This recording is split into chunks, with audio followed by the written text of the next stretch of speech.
Alright, we're starting kind of a big project. We're about to build us a greenhouse so that we can grow stuff throughout the winter. We're going to be doing a lot more growing videos. They're going to be a little different from the other ones we've done. We're going to do some experiments in hydroponics and small space growing, some grow towers, different things like that. We'll take you along and hopefully we'll learn some new stuff, and you guys will too. But here we go as we start the project of building our greenhouse. We're doing this 20 by 20, so to mark it off, we're just doing our corners 20 feet apart.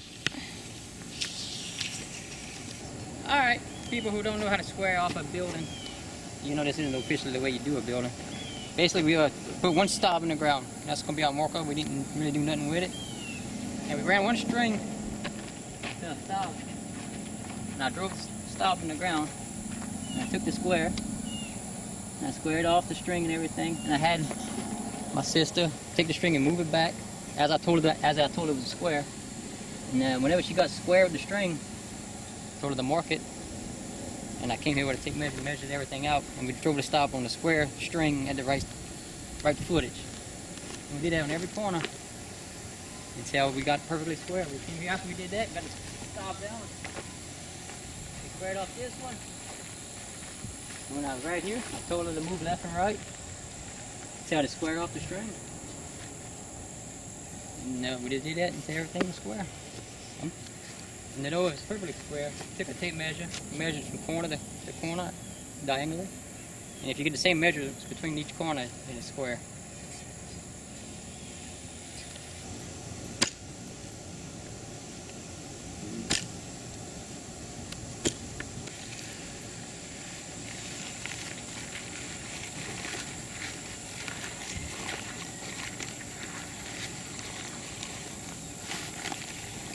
Putting a mixture of concrete, dirt, and water at the base.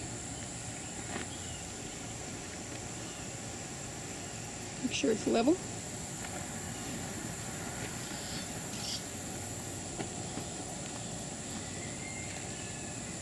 Yeah, stick the packet. I guess I should have got that shovel.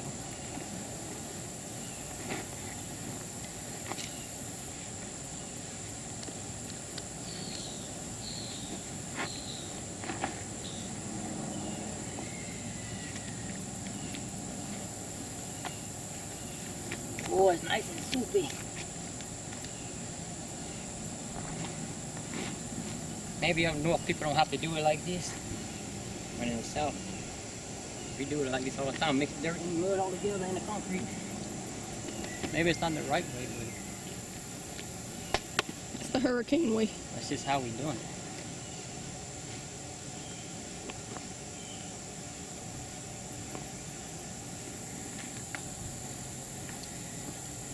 That's it.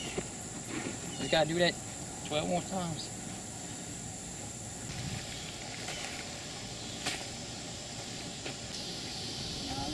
Now it's taking down the markers, the stakes. And the marker's gonna be in the inside of the post.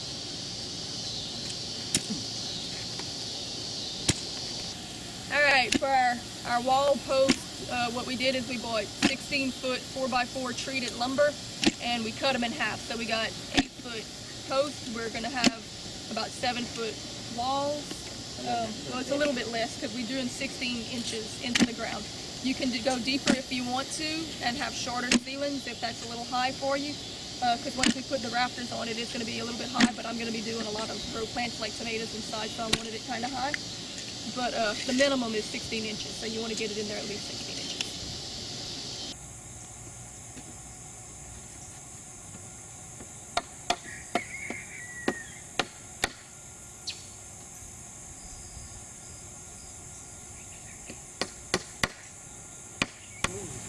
We're putting 1x4s at the bottom, because it's not for support, it's just going to give me something to secure my plastic to at the bottom. Gotta level the top.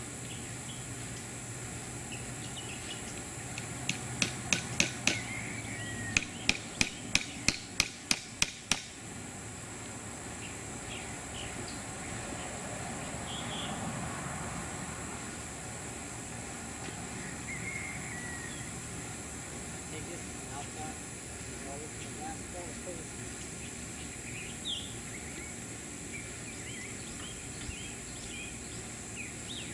You don't have to go up and down. Stop when I say to stop.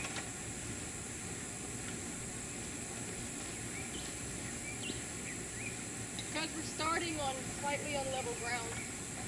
Right. Well, on extremely unlevel ground. It's going to take a little while to get this top part level. Never mind my busted fingernail polish, but this is the level we're using on that string.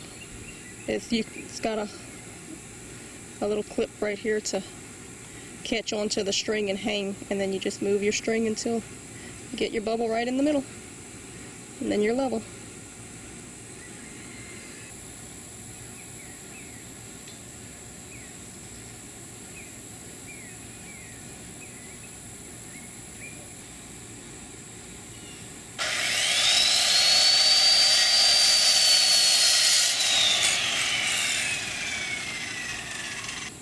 I don't know how much this method is used in other places, but here in Louisiana and probably in Florida too, it's used a lot since you've got to drive pylons so far into the mud, into the ground to give you a good, strong, sturdy base, because a lot of this area is swampland or was previously swampland, and you need stability for strong winds and hurricanes. So that's how all of New Orleans is built, on top of huge versions of this, huge pylons driven way down deep into the mud until it hits a good solid ground, and then the tops are all cut off level and you start from there. Of course, we're not building on top of these, but to get our roof level, we kind of have to do the same principle.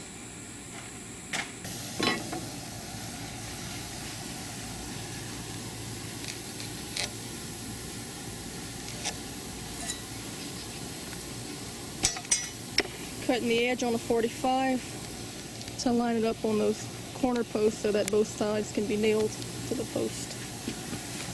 Push it out.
So what we did here, we took two 2x4s, screwed them together to create a post to add more support for not only the rafters, but for the walls themselves. We're going to create a T-line, front to back, side to side. And from here, we'll have enough support to go ahead and begin the rafters for the roof.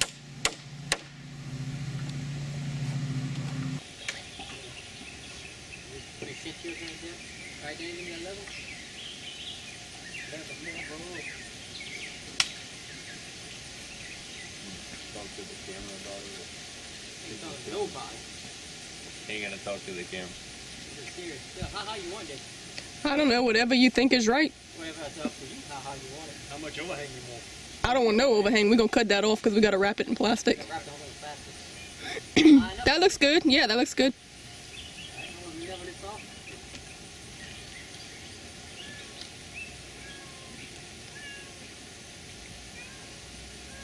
Alright, Jay, go ahead and make them what? Yeah, right there. That's not a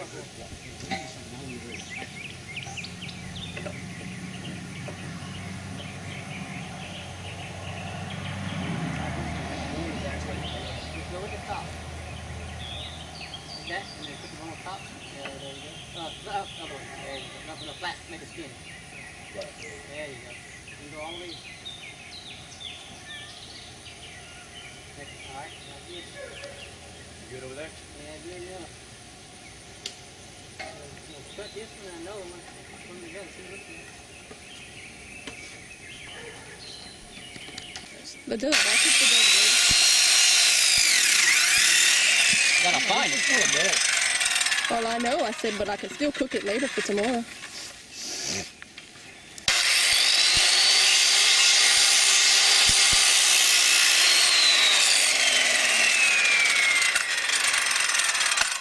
It ain't level. This was kind of That was crooked too? it's at an angle. Oh, God.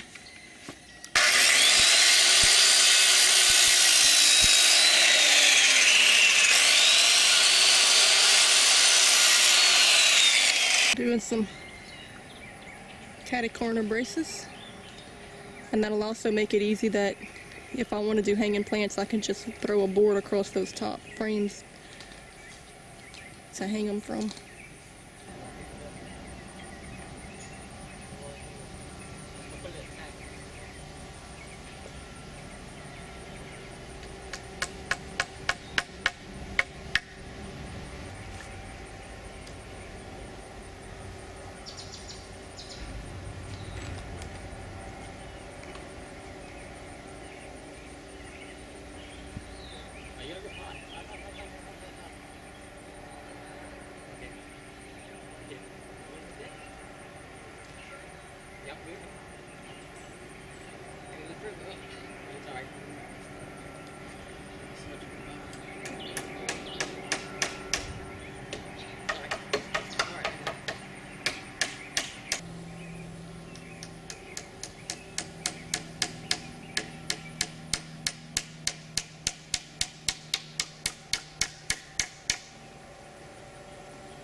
Put a tack in the tack this in.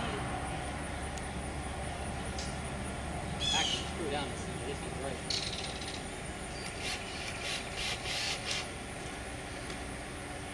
Put a little tack in here.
Alright, kind of explain a little bit what we did here. Since it was just two of us working and we didn't have a lot of hands to help us hold everything up, we temporarily put this board on the front and one on the back to kind of help hold that first one up. And then we ran our 1-bys all the way across the top, and then came back with the middle ones and tied them into the 1-bys to keep everything from falling over front to back while we were putting things together. So There you go. We got the rafters in. Now we'll come back and take the supports down. Right there. And probably put some boards between the top and the bottom.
All right, strength test. Oh, I ain't this freaking board's in the way. Watch the whole thing fall apart. Can't stretch. Alright, going up to 200 pounds. Oh. Don't hurt yourself, mister, just out of surgery. Yeah. Well, You better get out from underneath that car, because it's right gonna here? no, Not all of them. not just one. You're not gonna be able to get this off there. Oh, I'm getting out of here. Daddy. No, Daddy. God, you just got a surgery. Surgery! My raccoon wounds! All right, it's strong enough.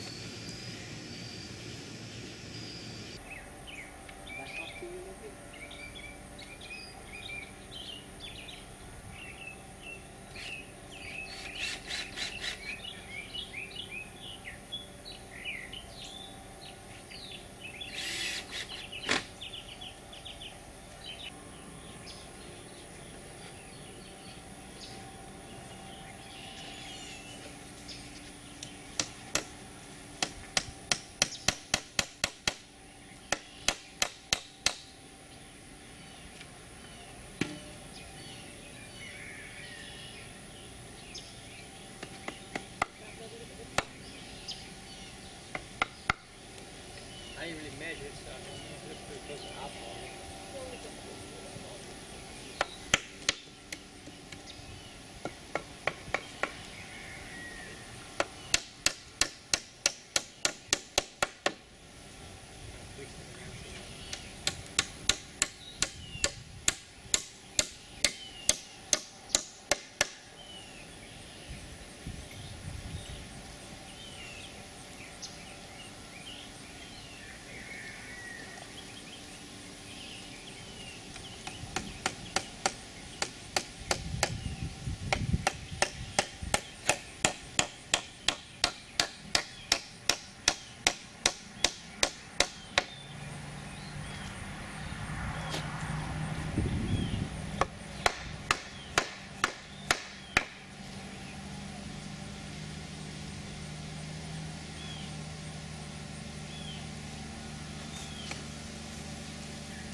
Can't measure when you're too short to reach.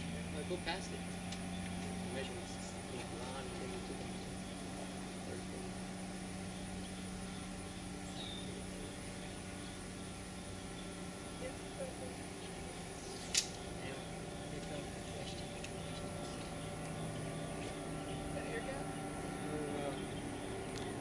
He's sitting here.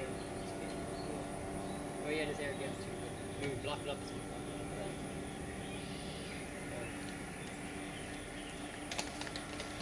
have to put it in there always. This. Just go look at it. Okay, so you put it up here. Perfect. I got it.